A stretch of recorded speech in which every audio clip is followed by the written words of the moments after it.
তো আবারও বিরিয়ানির ভিডিও নিয়ে চলে আসলাম। আমার আগের ভিডিওগুলো যারা দেখেন নাই তারা আমার পেজে গিয়ে দেখে আসতে পারেন। তো আজকে আমি লং ভিডিও আপলোড করব বিরিয়ানির, সবাই দেখবেন। এটা হলো বিরিয়ানির শেষ পর্ব, শেষ সিন চলছে এখন, সবাই দেখুন একটু। আমার ভিডিও আপনাদেরকে যদি না ভালো লাগে তাহলে কমেন্ট করবেন, আমি ভিডিও করা বন্ধ করে দেবো।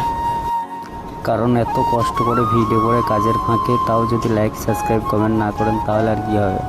ভালো যদি না লাগে ভিডিও বলে দেবেন কমেন্টে, ভিডিও করা ছেড়ে দেবো। ছোটো ইউজার বলে কেউ অবহেলা করবেন না, সবাই লাইক সাবস্ক্রাইব কমেন্ট করবেন, ছোট ভাই মনে করে। তো আমি আর কথার দিকে যাচ্ছি না, ভিডিওটা দেখুন।